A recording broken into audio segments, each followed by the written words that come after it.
வல்லமையுள்ள தெய்வமே உம்மை துதிக்கிறோம். உம்முடைய இரக்கத்துக்காக உமக்கு நன்றி செலுத்துகிறோம். அப்பாவினுடைய சன்னிதானத்தில் நொறுங்குண்டது நறுங்குண்டதுமான இருதயத்தை புறக்கணியாத தெய்வத்தினுடைய சமூகத்தில் வந்து நிற்கிற ஆண்டவரே, நன்மை எது தீமை எது, செய்யக்கூடியது எது செய்யத்தகாது என்று அறிந்து கொள்ள செய்கிறவருடைய வல்லமையுள்ள சமூகத்தில் வந்து நிற்கிற ஆண்டவரே, நீங்கள் எங்களோடு கூட இடைபடுங்கப்பா. தகப்பனை, உம்மால் எல்லாம் ஆகும் என்று பார்க்கிறோம். உம்மால் முடியாது என்று ஒன்றுமே இல்லை என்று பார்க்கிற ஆண்டவரே, உம்முடைய வல்லமைக்கும் உம்முடைய அதிகாரத்துக்கும் உம்முடைய வார்த்தையின் வல்லமைக்கும் ஆண்டவரே, சிலுவையில் சிந்த இரத்தத்துக்குமாக ஒப்பு கொடுத்து ஜெபிக்கிறோம். உம்முடைய நாமம் பலத்த துருகம், நீதிமான்தற்குள் ஓடி சுகமாக இருப்பான் ஆண்டவரே. அவ்விதமான சுகத்தை இந்த மாலை பொழுதில் எங்களுடைய ஆவி ஆத்மா சரீரம் அனுபவிக்க கிருபை தாங்க ஆண்டவரே. இயேசு கிறிஸ்துவின் இரத்தம் சகல பாவங்களை நீக்கி சுத்திகரிக்குமே. அந்த இரத்தத்தின் வல்லமையினாலே இந்த மாலை பொழுதில் நாங்கள் சுத்திகரிக்கப்பட்ட அனுபவத்தோடு ராஜாதி ராஜாவினுடைய சன்னிதானத்தில் பந்தி இருக்க கிருபை தரும்படியாக ஜெபிக்கிறோம்.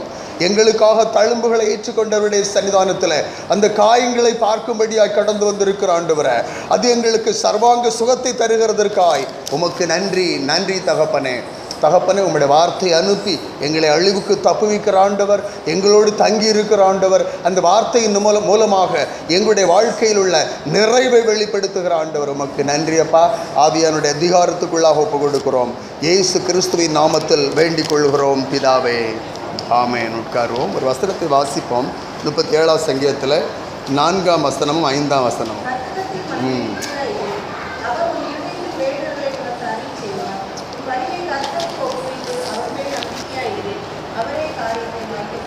கர்த்தரிடத்தில் மனமகிழ்ச்சியாயிரு, கர்த்தரிடத்தில் மனமகிழ்ச்சியாயிரு, அவர் உன் இருதயத்தின் வேண்டுதல்களை உனக்கு அருளி செய்வார். உன் வழியை கர்த்தருக்கு ஒப்புவித்து அவர் மேல் நம்பிக்கையாயிரு, அவரே காரியத்தை வாய்க்க பண்ணுவார். ஆண்டுடைய சன்னிதானத்தில், ஆண்டுடைய நாமத்தில் உங்கள் அவரையும் வாழ்த்துகிறேன். ஆண்டுடைய சன்னிதானத்தில் நாம் பார்க்கும்போது இங்கே என்ன சொல்லப்படுகிறது, நம்முடைய இருதயத்தில் நம்ம இருந்து ஏறெடுக்கப்படக்கூடிய ஜெபத்துக்கு நமக்கு பதில் வேணும். நம்ம உலக வாழ்க்கையில் உலகத்தில் உள்ள மக்களை பார்க்குறோம், எல்லாரும் மாயை, எல்லாரும் குடும்பத்தில் உள்ள உறவுகள் மாயை, நம்ம சந்திக்கிறது காண்கிறது எல்லாமே மாயை, எல்லாம் அழிந்து போகக்கூடிய நிலைமையில் நிலையான காரியம் தெய்வம்தான், தெய்வத்தினுடைய கிருபை தான். அப்போ இது நம்ம தெரிஞ்சிருக்கிறதுனால நம்ம ஏன் விக்கிரகத்தை ஆராதிக்க போகலை? தேவன் நம்மை பிரித்தெடுத்து கொண்டு வந்திருக்கிறபடினாலே இதை தெரிந்திருக்கிற நம்முடைய வாழ்க்கை எப்படி இருக்கணும்? தேவன் நம்ம எல்லாம் தெரிஞ்சு கொண்டிருக்கிற, நீங்கள் என்னை தெரிந்து கொள்ளவில்லை, நான் உங்களை தெரிந்து கொண்டேன்னு சொல்கிறாரு. நம்ம எல்லாம் தெரிந்து கொண்ட ஆண்டவர் நமக்கு வந்திருந்த எல்லா பாடுகளை பார்க்கும்போதும் நமக்கு ஒரே ஒரு நல்ல காரியம் என்னென்னா, எவ்வளவுதான் தீமையாக எழுதப்பட்டிருந்தாலும் சிலர் சொல்லுவாங்க எழுதப்பட்டபடி நடக்கும், தலையில் என்ன எழுதியிருக்காங்களோ அப்படி நடக்கும்னு சொல்லி. ஆனால் கிறிஸ்தவங்களுக்கு என்ன, இந்த காரியத்தில் என்னதான் கஷ்டங்கள் இருந்தாலும் தேவ சமூகத்தில் நெருங்கி போகும்போது ஆண்டவர் அதனுடைய காரியத்தை நமக்கு வாய்க்க பண்ணுகிறார். நம்ம கேட்கிறத தேவன் தருகிறார். இதான் கிறிஸ்தவ தெய்வத்துக்கு உலகத்தை ரட்சகருக்கும் மற்ற பிசாசுகளுக்குள்ள வித்தியாசம். ஆனபடினாலே நமக்கு ஒரு நம்பிக்கை உண்டு, இந்த தேவன் தான் நம்மோடு இருக்கிற தேவன், இவரால் தான் நம்ம ஆசீர்வதிக்கப்பட முடியும், இவரிடத்துல தான் நமக்கு சுகம் இருக்குது, இவரை தான் நம்ம பிரியப்படுத்தணும், இவருக்கு தான் நம்ம கணக்கு கொடுக்க போகிறோம். ஆனதுனால இந்த சிந்தை நமக்குள்ளாக வரும்போது நம்ம உலகத்துலலாம் பயங்கரமாக போயிட்டுருக்குது. பயங்கரமாக போகுதுன்னு சொன்னால் 14 வயசுலேருந்து 24 வயசு வரை உள்ள பிள்ளைகள் 32,000 பேர் பம்பாய் பட்டணத்தில் கர்ப்பம் தரிச்சிருக்கிறதாக ஒவ்வொரு ஆஸ்பத்திரியில் உள்ள ரிப்போர்ட். அடுத்தால என்ன, கல்யாணத்துக்கு முன்னால் இதெல்லாம் கல்யாணம் ஆகாத பிள்ளைகள், காலேஜ் ஸ்கூல் படிக்கிற பிள்ளைகள். இதில் கிறிஸ்தவங்க என்ன, நம்ம சும்மா 1000 காலத்தை கேட்டுக்கிட்டு 1000 விதமான வசனத்தை கேட்டுக்கிட்டு நம்ம இன்னும் இஷ்டம் போல் வந்துட்டு புருஷனுக்கு மனைவிக்கு உண்மை கிடையாது, மனைவியை பற்றி புருஷன் அக்கறைப்படுறது கிடையாது, புருஷனை பற்றி மனைவி அக்கறைப்படுறது கிடையாது, பிள்ளைகளை ஏனோ தானோண்ணி ஒரு மாதிரி தெருவில் விடக்கூடிய ஜீவராசி போல் நடத்துறது வளர்க்குறதுன்னா நம்ம ஆண்டவருக்கு கணக்கு கொடுக்க முடியாது. ஏனென்றால் எத்தனையோ காரியங்களை நம்ம கேட்ட பிறகு நம்ம கவனமாக இருக்கணும். ஏன்னா புள்ளி விவரப்படி எல்லா பத்திரிகையிலும் இது போட்டிருக்காங்க. இந்த 3 வருஷத்துக்குள்ள பம்பாய் பட்டணத்தில் 32,000 சில்லற பிள்ளைகள் ஆஸ்பத்திரியில் போய், ஆஸ்பத்திரியில் உள்ள புள்ளி விவரங்கள், ஆஸ்பத்திரி போகாமல் கருக்கலை போச்சு இந்த பிள்ளைகள் எத்தனை பேரும். நம்ம பிள்ளைகளை, வாலிப பிள்ளைகளை நம்ம எப்படி நடத்துகிறோம்? நாம் இருக்கிற இடத்துல தெய்வத்தினுடைய சன்னிதானத்தில் இந்த பிள்ளைகள் காணப்படணும். நாளைக்கு நமக்கே நெஞ்சில் அம்பு பாயிற அளவில் இந்த பிள்ளைகள் வந்து நிற்கும். அப்படிப்பட்ட நேரத்துக்கு முன்பதாக தெய்வத்தை அறிந்திருக்கிற நாம் ஏனோ தானோ நானும் கிறிஸ்தவன் தான், என்னை பற்றி மற்றவங்க என்ன நினைப்பாங்கன்னு சொல்லிட்டு வரதை நம்ம நிறுத்திட்டோம்னா உனக்கு வாழ்க்கைக்கு அது ஆசீர்வாதமாக இருக்கும். இந்த இடத்துல ஆண்டவர் என்னுடைய இருதயத்தின் வாஞ்ச விருப்பங்கள் நிறைவேறணும். எப்படி நிறைவேறணும்? இருதயத்தில் நான் வேண்டுதல் செய்கிறேன். என்னுடைய வாயில் வேண்டுதல் செய்கிறது வேற, என்னுடைய இருதயத்தில் வேண்டுதல் செய்கிறது வேற. எல்லா வேண்டுதலையும் எல்லா சமயத்திலும் வாயினாலும் செய்ய முடியாது, தெரியுமா? எல்லா வேண்டுதலையும் நம்முடைய வாயினாலும் செய்ய முடியாது, ஆனால் இருதயத்தினால செய்ய முடியும். எப்படி அநேக வேளைகளில் அநேக விதமான வேண்டுதல் நடக்குது. ஆலயத்தில் வர்றாங்க, கொஞ்சமும் தன்னுடைய செவியை வேதத்துக்கு கேளாதபடி விளக்குகிறவர்கள் வருகிறாங்க ஆண்டவர் தேவ சமூகத்தில். ஆனால் அவங்களுக்காக நம்ம ஜெபிக்கிறது எப்படி ஜெபிக்கிறோம்? வாயினால ஜெபம் பண்ணியாச்சுன்னா அவங்க இதை கேட்டுட்டு போய் என்ன செய்வாங்க? இப்படி நமக்காக இப்படி சொல்கிறாங்களே தெரியும், இவங்க வேதத்தை கேட்க மாட்டேங்கிறாங்க, வேதத்தின்படி நடக்க விருப்பம் இல்லை. பிள்ளைகள் எக்கேடு கெட்டு போனாலும் எனக்கு என்ன பிரச்சனை, எனக்கு ஒன்றும் இல்லை, அவங்கள என்னால் மேனேஜ் பண்ண முடியலை அப்படின்னு சொல்லிட்டு வரக்கூடிய பிள்ளைகளுக்கு இங்கே இருதயத்தில் தான் வேண்டுதல் செய்ய வேண்டி வருகிறது. இருதயத்தில் வேண்டுதல் செய்கிறது ஆண்டவர் என்ன செய்கிறாரு? கர்த்தர் கேட்கிறார். அவர் உன் இருதயத்தின் வேண்டுதலை உனக்கு கேட்கிறார், அருள் செய்கிறார். அவருடைய சமூகத்தில் வந்திருக்கிறோம். நம்முடைய தேவன் பயங்கரமான தேவன். இந்த காலத்தில் பிள்ளைகள் என்ன செய்கிறாங்க? கல்யாணம் ஆகக்கூடிய சமயத்தில் அந்த காலத்தில் பிள்ளைகள் வந்து அப்பா அம்மா சொன்ன உடனே கேட்டுருவாங்க. இந்த பிள்ளை கிட்டிக்க அல்லது இந்த பையனுக்கு வாழ்க்கைப்படுன்னு சொன்ன உடனே அவங்க முன்ன பின்ன முகத்தையும் பார்க்க மாட்டாங்க, அதனால கல்யாணம் நடக்கும். ஆனால் இந்த காலத்தில் அப்படி இல்லை. இந்த காலம் தலைகீழாக மாறி போயிருக்கிற சமயத்தில் என்ன சொல்கிறாங்கன்னா, முதல்ல அந்த பிள்ளைக்கு பையனுடைய ரத்தத்தை பிளட்டை டெஸ்ட் பண்ணிவிட்டு அப்புறம் மற்ற காரியங்களை பேசலாம். அப்போ பயங்கரமான அழிவின் காலத்தில் வந்து கொண்டிருக்கிறோம். ஏனென்றால் அந்த பிள்ளைகளுடைய ரத்தத்தில் ஏதாவது என்ன நோய் கிருமிகள் பற்றி இருக்கிறதா அல்லது வேறு ஏதாவது நோய்களுக்குள் அறிகுறிகள் இருக்கிறதான்னு சொல்லி பார்க்கக்கூடிய அளவில் வந்திருக்கிறாங்க. அப்போ இப்படிப்பட்ட சூழ்நிலைகளை, அது மட்டும் இல்லை, பம்பாய் பட்டணத்தில் இப்பொழுது நேற்று நடந்த காரியங்கள் என்ன? பம்பாயில் உள்ள எல்லா கல்யாணமாக ஆனவங்க இந்த பிள்ளை நம்ம பிள்ளை தானான்னு சொல்லி டிஎன்ஏ டெஸ்ட்டுக்காண்டி ஆஸ்பத்திரியில் தெரியுறாங்க. அப்போ இந்த காலத்தினுடைய உச்சிதங்களை அறிந்து கொள்ளணும். எதுக்காக நம்ம பேசுகிறோம்? ஆண்டவருடைய வார்த்தை எதுக்காக வருகிறது? நீ உன்னுடைய இருதயத்தில் வேண்டுதலை செய். எப்படி செய்கிறாள்? அந்நாள் எப்படி செய்கிறாங்க? எனக்கு ஒரு பிள்ளை கிடைக்கலையே நீட்டு ஜெபம் பண்ணாங்க.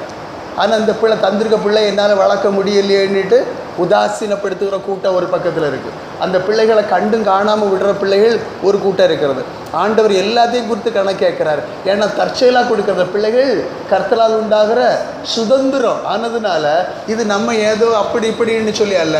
உலகத்தை ஏமாத்துறது, மனுஷனை ஏமாத்துறது ஈஸியாக ஏமாத்திரலான்னு நினைச்சாலும் நீ உன்னையே ஏமாற்றி கொண்டிருக்கிறாய். அப்போ தேவனுடைய சன்னிதானத்தில் என்ன சொல்லுகிறார்? நீ இருதயத்தில் வேண்டுதலை செய். அந்நாள் மிகவும் நெருக்கப்படுகிறாள். எந்த காரியமாக இருந்தாலும் தெய்வத்தால் தீர்க்க முடியாத காரியம் ஒன்றுமே இல்லை. இது நம்ம தெரிஞ்சிருந்தா நம்முடைய வாழ்க்கை மாறும், நம்முடைய சுபாவங்கள் மாறும், நம்முடைய பேச்சு மாறும், ஒருத்தருக்கு ஒருத்தர் உண்மையாக இருக்கும்.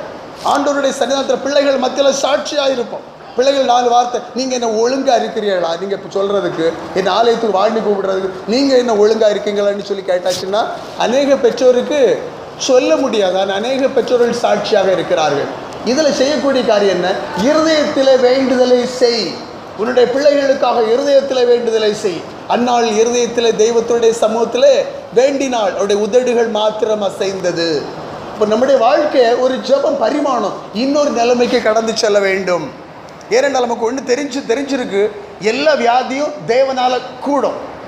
ஏனென்றால் எல்லா நாமத்துக்கும் மேலான நாமம் இயேசுவின் நாமம். அந்த இயேசுவின் நாமம் பலத்த துருகம்.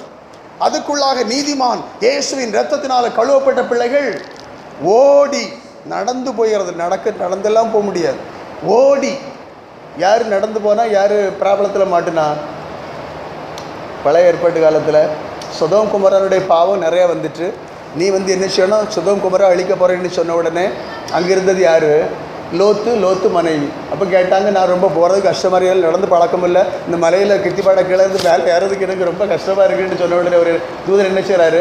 நீ கவலைப்படாதுன்னு சொல்லி கையை பிடிச்சி இழுத்துட்டு போகிறாங்க. அப்போ ஓடி போகிறது, கர்த்தருடைய நாமத்துக்குள்ளாக ஓடி போன வேற எந்த மனுஷனும் அடைக்கலம் கொடுக்க முடியாது. எந்த ஆட்களை சும்மா நம்ம 10 நாள் சொல்லி எனக்கு சோமில்லைன்னு சொல்லலாம், அல்ல எனக்கு பைசா இல்லைன்னு சொல்லலாம். அந்த ஆட்கள் என்ன நினைப்பாங்க? கேட்குற ஆட்கள் என்ன நினைப்பாங்க? அனுதாபப்படுவாங்களே யாராவது? இந்த ஆளுக்கு சோமில்லைன்னு 10 நாள் 100 நாள் வேலையே இதுதான், எனக்கு அது இல்லை இது இல்லைன்னு சொல்ல வேண்டியதான், இதான்னு சொல்லி ஒன்றும் செய்ய மாட்டாங்க. அப்போ இருதயத்தில் தேவ சமூகத்தில் வந்து வேண்டுதல் செய்கிறது. அப்போ இருதயத்தில் வேண்டுதல் செய்தால் ஏழி இருந்தாலும் எத்தனை நபர்கள் இருந்தாலும் அதை பார்க்கிறது கர்த்தர். உன்னுடைய அந்தரங்கத்தை பார்க்கிற தேவன் உனக்கு வெளியரங்கமாய் பதிலளிப்பார். பாடுகள் மனுஷன் தனியாக கடந்து செல்லக்கூடிய வேலைகள் நிச்சயமாக உண்டு. ஒவ்வொருவருக்கும் ஒருத்தர் உதவி செய்ய முடியாது. சில பாவத்திலிருந்து சிலரை விடுவிக்கிறதுக்கு ஒரு மனுஷனால முடியாது. சில பாவம் இல்லை, எந்த பாவத்தை.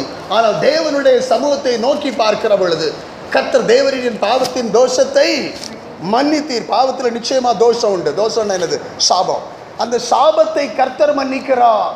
அதுக்கு செய்யக்கூடிய காரியம் என்ன? என்னுடைய இருதயத்தில் உள்ளான இருதயத்தில் தெய்வத்தை என்ன செய்யணுமா? இருதயத்தில் வேண்டுதலை ஏறெடுக்கணும். ஆண்டவரே, என்னால் முடியலை, என்னுடைய பிள்ளைகளை நடத்த முடியலை, என்னால் உண்மையாக இருக்க முடியலை. உண்மையாக இல்லைன்னா எந்த சூழ்நிலையில் எந்த குடும்பமும் யாரும் ஒரு ஆசீர்வாதம் பெற முடியாது. ஆசீர்வாதம் இருக்கிறது மாதிரி தெரியும். அநேக குடும்பங்களை பார்த்துருக்கோம். கோடிக்கணக்கான சொத்துக்குள்ள அதிபதிகள், புருஷனுக்கும் மனைவிக்கும் ஒருமைப்பாடு கிடையாது. புருஷன் மனைவியை நேசிக்க மாட்டாங்க, ஆனால் என் புருஷன்னு சொல்லிவிடுவாங்க, என் மனைவின்னு சொல்லிவிடுவாங்க. எத்தனை லட்சக்கணக்கான ரூபா நஷ்டப்பட்டிருக்காங்க. பிள்ளைகள் வித்தியாசமாக போகிறாங்க. அப்போ தேவனுடைய சன்னிதானத்தில் இருதயத்தில் இது ஏறெடுக்கக்கூடிய காலம். இருதயத்தில் நீ வேண்டுதலை செய்யக்கூடிய காலம். இருதயத்தில் பெருந்திண்டியினாலே, கவலையினாலே, உலகத்தினுடைய இச்சைகளினாலே, மாம்சத்தினுடைய இச்சையினாலே, பெருமையினாலே உலகத்தை அலைக்கழித்து கொண்டிருக்கிற பொல்லாத சத்துருடைய சமூகத்தில் நம்ம இருதயத்தில் கர்த்தரிடத்தில் வேண்டுதல் செய்ய வேண்டும். எந்த காரியமாக இருந்தாலும் சரி, மனுஷரிடத்தில் சொல்கிறதுக்கு முன்னால், என்ன மாயைதான், மாயான உலகத்தில் வாழ்ந்து கொண்டிருக்கிறோம். உலகத்தின் வேஷம் கடந்து போகிறது. இப்படிப்பட்ட சூழ்நிலையில் ஆண்டுடைய சமூகத்தில் நமக்கு தெரியுது இந்த பிரச்சனை ஒரு வியாதியா, பிள்ளைகள் சொல்ல கேட்கலையா, எனக்கும் புருஷனுக்கும் உண்மை, மனைவிக்கும் பிள்ளைகளுக்கும் உண்மை இல்லையா? ஆண்டவரே, உமது காலையிலே அதிகாலமே உம்மை தேடுகிறேன், வறண்டதும் விடாய்த்ததுமான நிலத்திலிருந்து உம்மை நோக்கி கூப்பிடுகிறேன். நம்ம எல்லாம் டிவியில் போட்டாச்சுன்னா என்னது, யாராவது பேசுவாங்களா? டிவியில் படம் போட்டுருந்துன்னு சொன்னால் பார்த்துக்கிட்டு தான் இருப்பாங்க. அப்போ ஆண்டுடைய வார்த்தையை சொல்லிகிட்டு இருக்கும்போதும் நம்முடைய செவி அதில் ரெஜிஸ்டர் ஆகிட்டே இருக்கணும். ஆண்டவரே, வறண்டதும் விடாய்த்ததுமான நிலத்திலிருந்து உம்மை நோக்கி, உண்மையில் தாகமாக இருக்கிறது, மாம்சம் உண்மை வாஞ்சிக்கிறது. இப்படி இருதயத்தில் வேண்டுதலை ஏறெடுத்தால் அற்புதத்தின் மேல் அற்புதம் படிப்படியாக நடக்கும். தேவனுடைய சன்னிதானத்தில் நீதிமான் அப்பத்துக்கு இறந்து தெரிகிறது இல்லை. அதுக்கு அர்த்தம் என்னென்னா, நீதிமான் ஒருத்தர் எனக்கு அது இல்லை இது இல்லைன்னு சொல்லிகிட்டு இருக்க மாட்டாங்க. நீதிமான் ஒருத்தருக்கும் எனக்கு அந்த வியாதி இந்த வியாதின்னு சொல்லிகிட்டு இருக்க மாட்டாங்க. ஏனென்றால் நம்முடைய தேவன் சகல வியாதி உன்னை விட்டு விலக்குவேன் என்று சொல்லுகிறார். நானே உன் பரிகாரி என்று இயேசு சொல்லுகிறார். ஆனபடியினாலே இந்த இயேசுவை நம்புகிறதும் நம்பாததும் நம்முடைய கருத்தில் இருக்கிறது. தேவன் திணிக்கிறவர் அல்ல, என்ன நம்பித்தான் ஆகணும்னு சொல்லக்கூடிய தேவன் அல்ல. அவர் வாசலில் ஜன்னலில் கதவை தட்டுறாரு, நீ திறந்தியான்னா நல்லா இருப்பா, துறக்கலைன்னா நரகத்துக்கு போவா. நீ என்ன நம்புறது மாதிரி பாவலாம் பண்ணினியான்னா உனக்கு அதுக்குள்ள பலன் உனக்கு கிடைக்கும். உனக்கு நான் தந்திருக்கிற நன்மைகளையும் பிள்ளைகளையும் சரியாக வழிநடத்த தெரியலன்னா அந்த பிள்ளைகள் மூலமாக சமாதானத்தை உன்னால் பார்க்க முடியாது. நீ உயிரோடு இருக்கிற காலமறையிலும் சமாதானத்தை காண்பாய், உன் பிள்ளைகளின் சமாதானத்தை காண்பாய் என்று சொல்லி ஆண்டவர் சொல்லுகிறார். அவருடைய சமூகத்தில் உன் இருதயத்தில் வேண்டுதலை செய். எத்தனை பிரசங்கம் நம்ம கேட்டிருக்கிறோம். வாழ்க்கையில் மாற்றம் இருக்கா? மாற்றி இருக்கிறவங்கள வீட்டை வந்து பார்த்தா தெரியும். அந்த வீட்டு ரூம் எப்படி இருக்குது, அந்த வீட்டில் என்னத்தெல்லாம் வச்சுருக்காங்க, அந்த வீட்டில் உள்ள பிள்ளைகளை எந்தெந்த சமயத்தில் ஒழுக்கத்தில் வளர்க்குறாங்கன்னு சொல்லி பார்த்தா தெரியும். அது இல்லாதபடிக்கு கர்த்தருடைய நாமத்தை வீணிலே வழங்குகிறது. அவ்விதமான அனுபவம் மாறி போக இருதயத்திலே ஆண்டவரை நாம் என்ன செய்ய வேண்டும்? வேண்டுதலை செய்ய வேண்டும். வேண்டுதல் செய்கிறது, ஜெபிக்கிறது. சொல்கிறாரு, எல்லாரும் கேட்கக்கூடிய அளவில் சொல்லி ஜெபம் பண்ணியாச்சு. இப்போ என்ன சொல்கிறார் ஆண்டவர்? உன்னுடைய அந்தரங்கத்தை பார்க்கிற தேவன் உனக்கு வெளியரங்கமாய் பதிலளிப்பார். அந்தரங்கத்தில் ஒரு பிள்ளைக்கு வேண்டி சொல்லு கேட்கலையே, இந்த பிள்ளை ஏற்று பேசிகிட்டு இருக்க ஆண்டவரே, என்னால் இந்த பிள்ளை ஒன்றும் செய்ய முடியலைன்னு சொல்லி நீ அந்தரங்கத்திலே தெய்வத்தை நோக்கிப்பார். வெளியரங்கமான பலனை பிள்ளைகளுடைய வாழ்க்கையிலே கர்த்தர் கட்டளையிடுகிறதை நீ அறிந்து கொள்ள முடியும். நீ அந்த ரங்கத்தில் என்னுடைய காரியத்தையும் பார்க்க முடியலை, நான் எப்படி தப்பி போகிறேன்னு சொல்லி பார்த்துக்கிட்டு வாழ்க்கையில் உலகத்துக்கு அப்படி இப்படி காம்ப்ரமைஸ் பண்ணிட்டு போகும்போது பிள்ளைகளை மேற்கொள்ள முடியாது. ஆண்டவர் வார்த்தை என்ன சொல்லுகிறது? அவர் உன் இருதயத்தின் வேண்டுதல்களை உனக்கு அருள் செய்வார். எல்லா மனுஷனுமாயே நீங்கள் எந்த பெரிய பெரிய ஊழியக்காரங்களெல்லாம் எடுத்து பாருங்கள், எவ்வளவுதான் பெரிய பெரிய லட்சக்கணக்கான கோடிக்கணக்கான மக்கள், ஆயிரக்கணக்கான மக்கள் கூடக்கூடிய ஊழியக்காரங்களே தனிமையாக பேச அவங்களுடைய வாழ்க்கையில் போய் இருந்து பாருங்கள். எத்தனை பேராயிரம் எடுத்து பாருங்கள், எத்தனை போதகர்களை எடுத்து பாருங்கள். ஒவ்வொருவருக்கும் பாடுகள் உண்டு. ஆனால் என்ன செய்ய வேண்டும்? இருதயத்தில் வேண்டுதலை செய்கிற பிள்ளைகள். நீ நடந்து கொண்டிருந்தாலும், ட்ரெயினில் ட்ராவல் பண்ணாலும், காரில் ட்ராவல் பண்ணாலும் இருதயத்தில் கர்த்தரை வேண்டிக்கொள். இந்த காரியம் எனக்கு முள்ளாக இருக்கிறது ஆண்டவரே, இந்த காரியம் எனக்கு கஷ்டமாக இருக்கிறது, இந்த பிள்ளையனால் வேலைக்கு போக முடியலை, பொல்லாத சத்துரு அலைக்கழிக்கிறார், தீயிலும் தண்ணீரிலும் இந்த பிள்ளை விழுகிறது ஆண்டவரே, இதை உங்களுடைய சீசரிடத்தில் கொண்டு போகணும், அதால் நன்மை செய்ய முடியலை, நீங்கள் எனக்கு ஏதாவது செய்ய முடியுமானால் செய்யணும்னு சொல்லி யார் வந்திருக்காங்க? அந்த பெற்றோர்கள் வந்திருக்கிறாங்க இயேசுவிடத்தில். அப்போ இயேசுவிடத்தில் தான் நம்ம வரக்கூடியது. இயேசுவிடத்தில் வரும்போது நம்ம என்ன செய்யணும்? நமக்கு பிரச்சனை இருக்குது, நல்லா தெரியும். பிரச்சனை இல்லாத ஆள் யாருன்னு சொன்னால் ஒருத்தருமே கிடையாது. இந்த ஆலயத்தில் கிடையாது, ஆலயத்துக்கு வெளியும் கிடையாது. போப்பாண்டவர்னாலும் சரி, அந்த பேதுருவை கூப்பிட்டு எழுப்பி விட்டு கேட்டாலும் எல்லாத்துக்கும் வாழ்க்கையில் பிரச்சனை உண்டு. ஆனால் நம்ம தெய்வத்தை அறிந்திருக்கிற நாம் என்ன செய்கிறோம்? என்ன சொல்கிறாருன்னா, உனக்கு வழியை கர்த்தருக்கு கொடு. அவர் இருதயத்தில் வேண்டுதல் அருளி செய்வார். எப்படி வேண்டுதல் அருளி செய்வார்? நீ கர்த்தரிடத்தில் மனமகிழ்ச்சியாயிரும். மனமகிழ்ச்சியாயிருன்னா யாரையும் குறித்து மோசமாக பேசாமல், யாரையும் போட்டு கொடுக்காம, உன்னை ஆண்டுடைய சமூகத்தில் முறுமுறுக்காமல், தண்ணி கிடைக்குமா, காடை கிடைக்குமா, வெயில் பயங்கரமாக இருக்க, இதனால் இது ஆண்டவருக்கு கவலை இல்லையா? மழை இல்லையே, அங்கே மக்கள் அழிகிறாங்களே, இது ஆண்டவருக்கு கவலை இல்லையா? ஆண்டவருக்கு கவலை இல்லை. தேவன், பூமி எல்லாம் தேவனால் தான் இயங்கிக்கிட்டு இருக்கு. தேவன் தான் இயங்குகிறார். பஸ்ஸில் ரோட்டில் கார் ஓடுறது, கார் போகிறது எல்லாமே தெய்வத்தால் தான் இருக்குது. நம்முடைய கரங்கள் எல்லாமே அவரிடத்துல தான் இருக்குது. ஏன்? மனுமக்கள் மனம் திரும்பணும். மனுமக்களுடைய இருதயம் துணிகரம் கொண்டிருக்கிறபடினாலே ஆண்டவர் இந்த காரியங்களை, அதற்கேற்ற காரியங்களை கொடுத்து காரியங்களை அவர்கள் சந்திக்கிறார்கள். அப்போ இதில் நீ கர்த்தரிடத்தில் மன மகிழ்ச்சியாக இருக்கணும். எப்படி மன மகிழ்ச்சியாக இருக்கணும்? உனக்குன்னு ஒரு டிசிப்ளின், ஒரு ஒழுக்கம் இருக்கணும். நீ இத்தனை பிள்ளைகளை பெற்றாச்சு, இத்தனை வயசு ஆயாச்சு, இனி எத்தனை மணிக்கு எழும்புறா? காலையில் எத்தனை, நம்ம ஒரு நாள் எத்தனை மணி எழும்பணும்? எத்தனை மணி நேரம் தூங்கணும்? 8 மணி நேரம் தூங்கணும். 8 மணி நேரத்துக்கு பிறகு 8 மணி நேரத்துக்கு பிறகு ஒருத்தருமே 8 மணி நேரத்துக்கு பிறகு எல்லோரும் தூங்கலாம். அப்படி 8 மணி நேரத்துக்கு பிறகு ஒருத்தர் தூங்கியாச்சுன்னு சொன்னால், தூக்கத்தை விரும்பினால் தரித்திரனாவா? ஆவிக்குரிய தரித்திரம் என்னது? கொம்பரி மூக்கன் பொல்லாத பிசாசு வந்து நிற்பான். அவனை போனா அவன் போக மாட்டான். ஏன்னா அவனுக்குள்ள ஆஸ்தி இங்கே இருக்க. அவனுக்குள்ள ஆஸ்தி எது? அவனுக்குள்ள ஆஸ்தி இங்கே இருக்கு, நம்மகிட்ட இருக்கு. அப்போ இயேசு கிறிஸ்துக்குள்ள ஆஸ்தி இங்கே இருந்தால் சுறுசுறுப்புள்ளவனுடைய கை செல்வத்தை உண்டு பண்ணும். அவனை தூங்காதே, தூக்கத்தை விரும்பாதே, உன்னி ஆவியிலே அனலாயிரு. அப்போ அவனுக்குள்ள வஸ்து ஆஸ்தி இங்கே இருக்காது. அப்போ அவனுக்கு இங்கே நமக்கும் சம்மந்தம் கிடையாது. அப்புறம் அவனுக்குள்ள காரியத்தெல்லாம் வச்சுக்கிட்டு அங்கே பிசாசு உபத்திரவப்படுத்துகிறான், சத்துரு போராடுறான், பிசாசு போராடுறான்னா என்ன செய்யணும்? இயேசுவால் ஹெல்டப் அவர் ஒன்றும் செய்ய முடியாது. அவருடைய கையை பிடிச்சி கட்டி வச்சுக்கிட்டு எனக்கு விரோதமாக இவன் நிற்கான்னு சொன்னால் அவர் கையை அவுத்து விட்டாதானே அவர் செய்ய முடியும். அப்போ தேவனுடைய சன்னிதானத்தில் எதுவாக இருந்தாலும் இயேசுவால் எல்லாம் கூடும். அப்போ நீ என்ன செய்யணும்? வழியை அறிந்து கொள்ளணும். நீ முறுமுறுப்பு இல்லாமல் தேவ சமூகத்தில் ஜெபம் பண்ணணும். சரி, 8 மணி நேரம் தூக்கத்தில் குறைச்சி கூட்டி பார்த்தாலும் ஒரு நாளைக்கு நம்ம காலையில் சீக்கிரமாக எழும்பிச்சேன், அதனால் பகலில் தூங்கன்னு சொல்லி அந்த ஜஸ்டிஃபிகேஷன் சொன்னாலும் 8 மணி நேரத்துக்கு பிறகு தூங்கப்படாது. ஆனால் பொறுப்புள்ள பெற்றோர்கள் அந்த சமயத்தை குறைச்சி தான் தூங்கணும். 7 மணி நேரம் தூங்கலாம், 6 மணி நேரம் தூங்கலாம், 5 மணி நேரம் தூங்கலாம். இது சும்மா சொல்லலை. அது நமக்கு வாழ்க்கையில் பொறுப்பு இருக்குன்னா, நம்ம வீட்டில் உள்ள பிரச்சனை நமக்கு தான் தெரியும், ஆண்டவருக்கும் தெரியும். பக்கத்து வீட்டுக்காரர் அந்நியன் அதற்கு உடந்தை ஆகான். மற்றவங்களுக்கு மெய்ப்பாட்டு வாழ்கிற வாழ்க்கையும் கொஞ்ச நாளையில் புஷ்வான போல் ஆயிடும். அங்கே என்ன இருக்குதுன்னு தெரிஞ்சிடும். ஆனதுனால நமக்குள்ள பிரச்சனை எப்படி இருக்குன்னா, ராத்திரி உறக்க வராது. பிள்ளைகளுக்கு ஒரு பிரச்சனை இருக்குது, அல்லது நம்ம வாழ்க்கையில் ஒரு பிரச்சனை இருக்குதுன்னு சொன்னால், நம்ம அதிகாலையில் எழுந்து தேவ சமூகத்தில் அதிகாலமே உம்மை தேடுகிறேன், காலைதோறும் உம்முடைய கிருபை புதிதாக இருக்கிறது, அந்த கிருபை தாரன்னு சொல்லி நம்ம என்ன செய்யணும்? நீ கர்த்தரிடத்தில் மனமகிழ்ச்சி ஆயிரு. அப்பா அம்மாட்ட சொல்கிறது கேட்க மாட்டாங்க, பிள்ளைகளும் கேட்க மாட்டாங்க. ஆனால் ஏசப்பாட சொன்னால் அந்த எந்தெந்த நபர்கள் கேட்கணுமோ அந்தந்த காரியங்களை கர்த்தர் செய்கிறார். அதான் மனமகிழ்ச்சியார், முறுமுறுப்பில்லாங்க. நம்ம நெகட்டிவாக ஒன்றுமே சொல்லக்கூடாது. அப்படி பேசிட்டு போனால் அவர் இருதயத்தின் வேண்டுதலை நமக்கு அருளி செய்கிறார். ரெண்டாவது என்ன செய்யணுமா, இந்த வசனத்தில், நீ உன் வழியை கர்த்தருக்கு ஒப்புவித்து ஒவ்வொரு எனக்கு ஆண்டவரே இதை உங்களுடைய சமூகத்தில் ஒப்பு கொடுக்குறேன், இது உமக்கு பிரியந்தானா, நான் இப்படி செய்யக்கூடிய காரியம் உமக்கு பிரியமாக இருக்கா, என்னுடைய வாழ்க்கையில் எந்தெந்த காரியங்களை என்னுடைய வழிகளை நான் உமக்கு ரூபகாரப்படுத்துவேன். அப்போ தேவனுடைய சமூகத்தில் வழியை கர்த்தருக்கு ஒப்புவி. இந்த வழியில் மட்டும் கொஞ்ச நேரம் ஆண்டவர் வாரம், அது ஒரு கொஞ்ச நேரத்தில் என் கூட வராதுங்க, கொஞ்சம் வெயிட் ரெஸ்ட் எடுத்துக்கிடுங்க, அதுக்கப்புறம் நான் கூப்பிடும்போது வாருங்கன்னு சொன்னால் ஜஸ்ட்டு கருவேப்பிலை மாதிரி தான் இல்லையா. சாப்பாட்டில் கருவேப்பிலை போட்டு நம்ம தாளித்து எடுத்து கொண்டு வரோம்.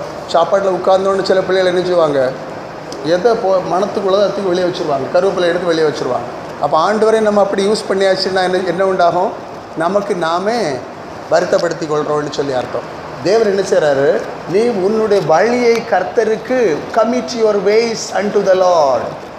ஆண்டவரே நான் இதான் யோசித்திருக்கிறேன், இன்றைக்கி இந்த வீட்டை விசிட் பண்ணலான்னு நினச்சிருக்கிறேன், இன்றைக்கி இந்த காரியத்தை செய்யலான்னு நினச்சிருக்கிறேன், அல்லது இன்றைக்கி இன்னாருக்காக நான் ஜெபம் பண்ணலான்னு நினச்சிருக்கிறேன், அல்லது இந்த காரியத்தில் இந்த சமுதாயத்தில் இப்படி ஒரு மாற்றம் வரணும், இன்றைக்கி இன்னொரு ஒரு மீட்டிங் இருக்குது. இப்படி தேவ சமூகத்தில் வழிகளை ரூபகாரப்படுத்தி ஒப்பு கொடுக்கிற சமயம் அதிகாலை வேளை. தேவ சமூகத்தில் தரித்திருந்தால் அன்னைக்கு செய்யக்கூடிய எல்லா அஜெண்டாவையும் கர்த்தர் நமக்கு இருதயத்தில் அப்படியே வச்சுருவார். அப்போ அதுக்கு முன்ன பின்ன ஒன்றுமே இருக்காது. அந்த நாள் நமக்கு கர்த்தர் உண்டு பண்ணின நாளாக காணப்படும். உன்னுடைய வழியை கர்த்தருக்கு ஒப்புவி. நீ வேறு யாரிடத்துல ஒப்பு கொடுத்தாலும் வாழ்க்கையில் முன்னேற்றம் இல்லை. இந்த காலம் என்ன செய்யுது, பயங்கரமான விபச்சார மயக்கத்தினாலே, வேசித்தனத்தினாலே, மாம்ச இச்சையினாலே நிறைந்திருக்கிற காலம். இந்த காலத்தில் பிள்ளைகள் மேலே உதாசீனமாக விட்டுட்டோன்னு சொன்னால் அந்த பிள்ளைகள் நமக்கு இல்லை. அந்த பிள்ளைகள் ஒன்ஸ் நமக்கு இல்லைன்னு சொன்னால் அவன் பஞ்சாபில் உள்ள ஒரு பிள்ளையை கூட்டிகிட்டு வருவான், அல்லது பஞ்சாபில் உள்ள ஒரு பையன் கூடால, அல்லது முஸ்லீம் கூடால போகும் அந்த பிள்ளைகள். அப்போ அப்படி போகும்போது காரணம் என்ன, நீ ஏலி வளர்த்தது மாதிரி பிள்ளையை வளர்க்குறியா, அல்லது ஆண்டவர் சொன்னபடி கட்டளைப்படி நீ வாழ்ந்து காட்டி பிள்ளைகளுக்கு அதை வாழ காண்பிக்கிறாயா? அப்போ தேவன் என்ன, உன்னுடைய வழியை எனக்கு தாழ்னு சொல்கிறார். உன்னுடைய வழி நம்ம உலகத்தில் நமக்கு தெரியும், சிற்றின்பம் எவ்வளோ தூரம் இருக்கோ, உலகத்தில் காண்கிறதெல்லாம் ஆகி இப்படிப்பட்ட சூழ்நிலையில் தெய்வத்தை எப்படி நம்ம தெய்வத்தை எப்படி சந்திக்கிறது? ஆண்டவர் சொல்ல வழியை கர்த்தருக்கு ஒப்புவி, கர்த்தருக்கு ஒப்புவி. அப்போ தேவனுக்கு ஒப்புவிக்கிறது நம்ம ஒருவேளை இதை தந்துடுறேன்னு சொல்கிறோம், சிலதை தர முடியலைன்னு சொல்கிறோமே. அப்போ ஆண்டவருடைய சமூகத்தில் உண்மை உள்ளவன் பரிபூர்ண ஆசீர்வாதங்களை பெறுவான். வியாதியாக இருந்தாலும் சரி, உறுதியாக இருந்த ஆண்டவரை ஏதேன் தோட்டத்தில் முதல் ஆப்ரேஷன், அது மேஜர் ஆப்ரேஷன், ஆதாம் அந்த ஆப்ரேட் பண்ணி எவ்வளோ ஜென்ரேஷன் சந்ததிக்கு ஆண்டவர் சுகத்தை கொடுத்து விடுதலை கொடுத்துருக்கிறார். அப்போ தேவனால் கூடாது ஒன்றுமே இல்லை. நம்ம என்ன செய்கிறோம், சில ட்ரையல் சின்ன பிரச்சனை வந்தாலும் சாடி பாடி பதறி சில காரியங்களை கற்றுக் கொடுக்குறார். ஆஸ்பத்திரி நம்ம போனாலும் அங்கே நிறைய காரியங்களை நாம் கற்றுக்கொள்ளுகிறோம். தேவன் கற்றுக்கொண்ட பிறகு நம்முடைய வாழ்க்கையில் ஒரு பக்குவம் உண்டாகிறது, ஒரு முதிர்ச்சியான நிலைமை உண்டாகிறது. அதுக்கு பிறகுதான் ஆண்டவரே என்னுடைய வழி உமக்கு தருகிறேன். முதல்ல நம்ம செய்யக்கூடிய காரியம் என்ன, இருதயத்தில் வேண்டுதல் செய்யக்கூடிய காலம். அநேகம் பிள்ளைகள் ஜெபிக்கும் போது கண்ணை திறந்து வச்சுருக்கிறாங்க. சாபம் நம்ம சொல்ல முடியாது. எத்தனை வருஷமாக நம்ம டீச்சிங் கொடுத்துக்கிட்டு இருக்கிறோம். ஏனென்றால் பெரிய ஆட்கள் பேசிக்கிட்டு இருப்பாங்க, சிலர் செல்ஃபோனில் விளையாடிட்டு இருப்பாங்க. இது எல்லாம் நரகத்தில் நடக்கிற சம்பவங்கள். அப்போ நம்முடைய பிள்ளைகளுக்கு நம்ம என்ன செய்யணும், எடுத்து சொல்லணும். நீ என்ன மற்றவனுடைய பாவத்துக்கு நீ உடன்படாதே, உடந்தையாயிராதே. இது யார் சொல்லுவாங்க? காலம் இயேசு வரக்கூடிய காலம். தேவனுடைய சன்னிதானத்தில் மட்டும்தான் பயபக்தியாக இருக்கிற காலம். இந்த காலத்தில் பயபக்தியாக இருந்தால் தான் நம்முடைய வாழ்க்கையில் தேவன் அற்புதம் செய்ய முடியும். அதான் தேவனுக்கு ஏற்ற பரிசுத்தம் என்று சொல்லப்படுகிறது. என்ன உண்டாகிறது, நீ என்ன செய்யணும், இருதயத்தில் வேண்டுதல் செய். இருதயத்தில் வேண்டுதல் செய்தால் அது என்ன செய்வார், கர்த்தர் கேட்கிறார். இருதயத்தில் நீ உனக்கு இருதயத்தின் வேண்டுதலை உனக்கு அருளி செய்கிறார். ரெண்டாவது, உன்னுடைய வழியை கர்த்தருக்கு ஒப்புவி. அப்பொழுது கர்த்தருக்கு ஒப்புவித்து அவர் மேல் நம்பிக்கையாயிரு, அவரே காரியத்தை வாய்க்கப்படுவார். எந்த காரியமாக இருந்தாலும் சரி, ஆண்டவரே இது என்னால் முடியலை, இந்த சத்துருவை என்னால் எதிர்க்க முடியலை. எவ்வளோ காரியம் நடக்குது உலகத்தில், நம்ம எவ்வளோ அனுபவத்தில் பார்க்குறோம். தேவ சமூகத்தில் இந்த ஏழை கூப்பிட்டான், கர்த்தர் கேட்டார், இப்படி சொல்லக்கூடிய சாட்சி. அவர் என்னிடமாய் சாய்ந்து என் கூப்பிடுதலை கேட்டார். தேவன் கேட்கிற தேவன். செய்யக்கூடிய காரியம் என்ன, உலகத்தில் நம்மளை எல்லாம் கவர்ச்சிகரமாக இழுத்துறோம். வாட்ஸ்அப் பார்க்கலாம், ஃபேஸ்புக் பார்க்கலாம், எல்லாம் இழுத்துறோம். ஆனால் நம்ம பிரச்சனை, அப்பா என்ன கஷ்டப்படுறாங்க, அம்மா என்ன கஷ்டப்படுறாங்க, பிள்ளைகள் நம்முடைய உடன்பிறப்புகளுக்கு செய்யக்கூடிய கமிட்மெண்ட் என்ன, பொறுப்பு என்ன இருக்குது. அப்போ என்னெல்லாம் செய்துகிட்டு இருக்கோம். நம்ம கண்ணீர் வரும், கண்ணீரே என் உணவாயிட்டுன்னு சொன்ன மாதிரி நம்ம கண்ணீரை குடிக்கிற அனுபவம் இருக்கணும். அப்படி வந்து அந்த நிலைமையில் நீ இயேசு இடத்துல போ. அப்படி போகும்போது தேவன் ஒருத்தரை வறுமையோட தலைகீழாக மாறதை பார்ப்போம். நம்முடைய காரியம் எதுக்காக வேண்டி யோசிக்கிறோமோ ஜெபிக்கிறோமோ தலைகீழாக மாறும். கேட்காத பிள்ளை கேட்கும், நடைபெறாத காரியம் நடக்கும், தீராத வியாதி சுகமாகும், சத்துரு முற்றிலுமாய் அடங்கி போவார்கள், அவர்கள் முழுவதும் சங்கரிக்கப்படுவார்கள். அது இல்லாத பட்சத்தில் நான் செய்கிறது தான் செய்துக்கிட்டு இருப்பேன், நான் சொல்கிறது தான் சொல்லிக்கிட்டு இருப்பேன், ஆண்டவர் இஷ்டப்படி செய்தா செய்யிட்டு கடைசி வரை நான் ஒரு பேர் கிறிஸ்தவன்னு சொல்லி அப்படி சும்மா அப்படி வந்து போயிட்டு இருப்பேன்னு சொன்னால் காலம் சமீபித்திருக்கிறது. பயங்கரமான பஞ்ச காலம் வருகிறது. இனி வரக்கூடிய காலங்கள் அஜாரகம் நிறைந்த காலமாக இருக்கும். கிறிஸ்தவ சமுதாயத்தில் உண்மை இல்லை. சபைகளுக்குள்ள பெரிய பெரிய Methodist church, CNI church, CSI church, ECI எங்கே வேணாலும் எடுத்து பாருங்கள். தலை மட்டத்தில் பயங்கரமான சாபக்கேடுவான காரியங்கள். அப்படிப்பட்ட நிலைமையில் நாம் இயேசு ரத்தத்தில் கழுவப்பட்ட நமக்கு அட்லீஸ்ட் நம்முடைய பிள்ளைகளையாவது ஆதாயப்படுத்தி கொள்ளணும். நம்ம உலகத்தை ஆதாயப்படுத்த வேண்டிய அவசியம் இல்லை, நம்முடைய பிள்ளைகளையாவது ஆதாயப்படுத்தணும். நோவா பிரசங்கம் பண்ணாரா தம்பி? நோவா பிரசங்கம் பண்ணாரா? நோவாவில் யாரும் தெரியுமா? நோவா பிரசங்கம் பண்ணுறாரு. எத்தனை வருஷமாக பிரசங்கம் பண்ணிட்டு எத்தனை பேர் ரட்சிக்கப்படுவாங்கன்னு பிரசங்கம் பண்ணார். கண்ணை திறந்து வச்சு தான் பார்த்துட்டு இருப்பான். முன்னால் உட்காந்துருக்கும் கண்ணை திறந்து வச்சு தான் பார்த்துட்டு இருப்பான். சாபம் நம்ம சொல்ல முடியாது, யாராவது ஹர்ட் ஆயிடுவாங்கன்னு சொல்ல முடியாது. அப்போ தேவனுடைய சன்னிதானத்தில் ஜெபிக்கும் போது நம்முடைய வாழ்க்கையில் மாற்றம் வேண்டும், நம்முடைய வாழ்க்கையில் சரியான மாற்றம் இருக்கணும். நம்முடைய பிள்ளைகளை குறித்து நமக்கு ஒரு பயபக்தி வேணும். நீ காலையில் இத்தனை மணிக்கு எழும்பலைன்னு சொன்னால் நம்ம சும்மா வாழ முடியுமா? ஒரு ட்ரெயின் ஊருக்கு போகிறது, ட்ரெயின் இத்தனை மணிக்கு வரவேன்னு சொன்னால் நம்ம போகலைன்னு சொன்னால் ட்ரெயின் நமக்கு நிற்குமா? இந்த பஸ்ஸில் இங்கேருந்து நம்ம போகும்போது இங்கேருந்து செத்தாலே நிற்க மாட்டான், போயிடுவான். அப்போ தேவனுடைய சன்னிதானத்தில் பயபக்திக்குரிய சமூகத்தில் நீ உன்னுடைய இருதயத்தில் வேண்டுதல் செய்யணும். அப்பொழுது அவர் உனக்கு அருளி செய்கிறார். ரெண்டாவது, உன்னுடைய வழியை கர்த்தருக்கு ஒப்புவித்து அவர் மேல் நம்பிக்கை ஆயிரும். காரியம் அவரால் தான் வாய்க்கும். எந்த காரியம்னாலும் அவரால் தான் வாய்க்கும். ஒரு திருமண காரியம்னாலும் ஒரு அண்ணாச்சி ஃபோன் பண்ணுறாங்க, இப்படி நல்ல ஒரு சம்மந்தம் வந்துகிட்ருக்கு, அது என்னாரு இப்படி மோசமாக பேசி அனுப்பி விட்டுறாங்க. அப்போ உலகத்தில் அவரால் தான் காரியம் வாய்க்கும், தெய்வத்தால் தான் காரியம் வாய்க்கும். அப்போ தெய்வத்தினுடைய சமூகம்தான் நமக்கு மேலான சமூகம். ஒரு பெரிய போதகரிடத்தில் அவர் இப்போ உயிரோடு இல்லை, பேசிக்கிட்டு இருக்கும்போது சொன்னாங்க, இந்தந்த காரியத்தில் நம்ம இப்படிலாம் செய்யக்கூடாது. ஏன்னா மனுஷனிடத்தில் நன்மை வாசமாக இருப்பதில்லை. தேவனுடைய சமுத்திரனுடைய வழியை கர்த்தருக்கு ஒப்புவித்து அவர் மேலே தான் நீ நம்பிக்கையாக இருக்கணும். இந்த பிள்ளை என்ன நடத்துவான்? சிலர் சொல்லுவாங்க, எனக்கு கல்யாணத்துக்கு பிறகு இந்த பிள்ளை என்ன வயசான முதிர்ந்த காலத்தில் பார்த்துக்கிடுவாங்க, செருப்பால் அடிக்குது பிள்ளைகள் பெற்றோர்களை.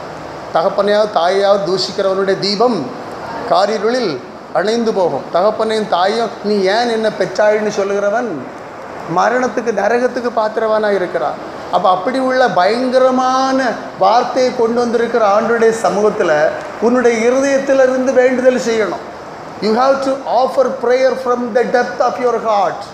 He will satisfy all your heart's desire. ரெண்டாவது என்ன சொல்ற, commit your ways unto the Lord.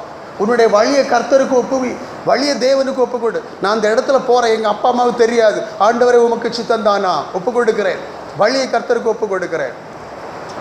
ஒரு கேரல் ரவுண்ட்ஸில் ஒரு பையனோட உட்கார்ந்துருந்தேன் பல வருஷங்களுக்கு முன்பதாக. அந்த பையனுக்கு ராத்திரி கேரல் ரவுண்ட்ஸ்னால் எத்தனை மணிக்கு? கேரல் ரவுண்ட்ஸ் எத்தனை மணிக்கு? ராத்திரி 2 மணி 3 மணி 4 மணி இருக்கும். 2 மணிக்கு அவனுக்கு நான் பக்கத்தில் போய் உட்கார்ந்த உடனே அவனுக்கு ஷாக் ஆயிடுச்சு. இவர் ஏன் இங்கே வராரு? இவர் அடக்கி வாசிக்க மாட்டேங்கிறாரு, அவர் இருக்கக்கூடிய இடத்துல இருக்கணுமே, ஏன் பக்கத்தில் ஏன் வராரு? அவர் தெரிஞ்சாச்சு நமக்கு. ஏன்னா எல்லோரும் மோசமாக தான் சொல்லுவாங்க. பிள்ளைகள் அந்த பிள்ளைகள் பக்கத்தில் உட்காந்து அவங்க என்ன சொல்லுவாங்க, இந்த பாஸ்டர் நல்ல பாஸ்டர் இல்லைன்னு சொல்லுவாங்க. ஆனால் அவனுக்கு வரக்கூடிய மெசேஜ் எல்லாம் ஒரு செகண்டுக்கு ஒருக்க அவன் என் பக்கத்துலேருந்து ஆன் பண்ணிகிட்டு இருக்கிறான் செல்ஃபோனில். அவ்வளோ தப்பான மெசேஜ் வருது. அப்போ அவன்கிட்ட தெளிவாக பேசுகிறேன். அவன் எனக்கு நல்ல ஃப்ரெண்டு தான், ஃப்ரெண்ட் ஆகிட்டான். ஒரு சமயத்தில் ஃப்ரெண்ட் ஆகிட்டு கூப்பிடுறான், பாஸ்டர் நீங்கள் என்ன கல்யாணத்துக்கு வரணும், கல்யாணம் பண்ண போகிறேன். அப்போ எந்த பிள்ளை தம்பி? அதே பிள்ளை தான். அந்த பிள்ளை யார்? அவள் ஒரு சிங்குன்னா பஞ்சாபி உள்ள பிள்ளை. நான் கல்யாணம் பண்ண போகிறேன். இவனுக்கு தகதாயப்பனு ஒத்தைக்கு ஒரு பையனா நல்ல தகப்பனார், ஒரு நல்ல ஸ்தாபனத்தில் வேலை பார்த்து ரிட்டையர்ட் ஆனவனுங்க. தாயார் ஒரு school teacher, municipal school teacher. அப்போ இந்த பையன் எப்படி இருக்கிறான்? இவனை நம்ம அந்த வாலிபத்தில் அவங்களுக்கு ஏன் இவர் நம்மகிட்ட வந்து உட்கார்றாரு என்று சொல்லக்கூடிய பிரச்சனை. அப்போ அந்த மிஞ்சி உட்காரும்போது அவன் ஆளுகிட்ட என்ன சொல்லுவான், அந்த பாஸ்டர் சரியில்லை, ஏன்னா நமக்கு அது ஈல்டு பண்ண மாட்டார். அப்போ நம்முடைய கணக்கு எங்கே இருக்குது? பரலோகத்தில் இருக்குது. இந்த ஆத்மாவை கொண்டு போயிடணுமே. ஆனாலும் நான் கண்டுக்கிடலை சில காரியங்கள். ஆனால் அப்பா அம்மாவுக்கு புரியக்கூடிய அளவில் நான் நடந்துக்கிட்டேன். அப்பா அம்மாவுக்கு புரிஞ்சாச்சு. இனி நம்ம காரியம் இல்லை. நீங்கள் அவனை எப்படி நடத்தணும்னு சித்தம் இருக்குதோ நல்லா நடத்தினா நல்லா இருப்பா, அவன் பிள்ளைகள் நல்லா இருக்கும். ஆனால் கொஞ்ச நாள் கழித்து அவன் ஃபோன் பண்ணுறான், பாஸ்டர் நான் இன்னொரு சர்ச்சுக்கு போன போகிறோம் பாஸ்டர், எனக்கு கல்யாணம் நடக்க போகுது, கல்யாணத்துக்கு நீங்கள் வரணும். நான் நிச்சயமாக வர்றேன் தம்பி. கல்யாணம் எங்கே? ஒரு இந்து கோயிலில் வச்சு நடக்குது. அப்போ அப்பா அம்மா வராங்களா? அப்பா அம்மா வரல, நீங்கள் எனக்கு வரணும். பாருங்கள், இது என்ன வழியை கர்த்தருக்கு ஒப்பு கொடுக்கல. நான் இந்த வழியில் போகிறேன் ஆண்டவரே, இந்த காரியத்தை உங்களுக்கு சொல்கிறேன். எங்கள் அப்பாவுக்கும் தெரியும், எங்கள் அம்மாவுக்கும் தெரியாது, நான் உங்களிடத்துல சொல்கிறேன்னு சொன்னால் ஆண்டவர் நிச்சயமாக ஜெயத்தை தருவா. அப்போ கடைசியில் என்ன? அப்போ சொல்லிட்ட, தம்பி இந்த காரியத்தில் என்னால் வர முடியாது, நீ கேட்காத, நான் அதை விட்னஸ் பண்ண முடியாது, நீ உன் கூட வந்திருந்து செய்ய முடியாது. அவன் மிஞ்சி செய்தான், ஒருத்தர் இல்லை. அவனுடைய வழியில் உள்ள ஆட்கள் கொஞ்சம் ஆட்களை கூப்பிட்டான், தாய் தப்பம் போகலை, கல்யாணத்தை செய்தான். கொஞ்ச நாட்களுக்குள்ள பயங்கரமான பிரச்சனை வந்தது. இவனுக்கு என்னென்ன வருமானம் இருக்கோ அதை எழுதி வாங்கி அந்த தாயினுடைய அந்த பிள்ளையினுடைய அப்பா அம்மா எல்லாம் சேர்ந்து இவனை இன்னொரு வீடு புக் பண்ண சொல்லி இன்னொரு இடத்துல, அந்த ஒரு இடத்துல புக் பண்ணி பல லட்சக்கணக்கான ரூபாய்க்கு, கிட்டத்தட்ட 1 கோடி ரூபாய்க்குள்ள ஃப்ளாட்டு இன்னொரு இடத்துல புக் பண்ணி அதை அந்த தொகையில் இவனை கொடுக்க வச்சு கொஞ்ச நாளைக்குள்ள பிரச்சனைன்னு வந்து அந்த பிள்ளை இறந்து போச்சு. கிட்டத்தட்ட ஒரு 5-6 மாதத்துக்குள்ள அந்த சம்பவம் நடக்குது. அப்போ இது என்ன? உன்னுடைய வழியை கர்த்தருக்கு ஒப்பு. எதெல்லாம் கவனிச்ச பிறகும், மிகமான திரளான சாட்சியை பார்த்த பிறகும் நீ உன்னுடைய பிள்ளையை அஜாக்கிரதையாக வளர்த்துக்கிட்டு இருப்பியான்னா நீ கேட்குறதுல அர்த்தமே இல்லை. இப்போ உன்னுடைய வழியை கர்த்தருக்கு ஒப்புவி. காலம் பயங்கரமாக இருக்குது. கர்த்தருக்கு ஒப்புவித்து அவர் மேல் நம்பிக்கையாக இருக்கணும். கர்த்தருக்கு ஒப்புவித்த பிறகு ஒவ்வொரு நாளும் ஜெபிக்கணும். இந்த வாலிப மகன் ஆண்டவரே நீ சந்திங்கப்பா, அவன் தூரம் போயிடக்கூடாது, எதிலாவது பிரச்சனையில் மாட்டிடக்கூடாது. இந்த வாலிப மகள் நன்மை தீவு தெரியல ஆண்டவரை, நீங்களை பாதுகாத்து கொள்ளுங்கப்பா. இப்படி ஒவ்வொரு நாளும் அந்த பெற்றோர்கள் ஜெபித்த ஜெபம், அந்த ஜெபம் ஒரு நாளும் வீணாகாது. நம்ம நேர்மையாக கேட்குறோம், ஆண்டவரை என் பிள்ளைக்கு வேலை செய்ய முடியலை, பயங்கர சத்துரு போராடுறான், அவன் வாழ்க்கையில் முன்னேறணும், அவனுக்கு ஒரு எதிர்காலம் வேணும், அப்படி கேட்டால் கர்த்தர் நிச்சயமாக அதை வாய்க்க பண்ணுகிறா. உன்னுடைய வழியை கர்த்தருக்கு ஒப்புவி. தாம்பிகம் எல்லாம் போச்சு, மேன்மக்கள் மாயை எல்லாம் வெளியரங்கமாயிரும், பயங்கரமான பந்தா எல்லாம் போச்சு. தேவனுக்குள்ளாக யார் யார் நிற்கிறாங்களோ அவங்க தான் அங்கீகரிக்கப்படக்கூடிய காலத்தில் வந்து நிற்கிறோம். 2 காரியம் பார்த்தோம். அவர் நம்முடைய இருதயத்தின் வேண்டுதல்களை அருளி செய்கிறார். 2வதாக அவரே காரியத்தை வாய்க்க பண்ணுகிறார். அது எந்த காரியமாக இருந்தாலும் நம்முடைய இருதயத்தில் உள்ள வேண்டுதல், ஜெபத்துக்கு பதில் தருகிறார். நம்முடைய காரியத்தை கர்த்தர் வாய்க்க பண்ணுகிறார். நம்ம செய்யக்கூடிய காரியம் என்ன? நாம் நம்முடைய வழி அவருக்கு ஒப்பு கொடுக்கணும். அதோடு கூட முதல்ல பார்த்ததுபடி உன்னுடைய இருதயத்தில் மனமகிழ்ச்சியாக இருக்கணும். தேவ சமூகத்தில் மனமகிழ்ச்சியாக இருந்து ஆண்டவரை தேடும்போது விதமான ஆசீர்வாதம் தருவார். கர்த்தர் தாமே அவ்விதமாக நம் யாவரையும் ஆசீர்வாதத்தை தொடர்ந்து வழி நடத்துவாராக. ஆமென். ஜெபிப்போம்.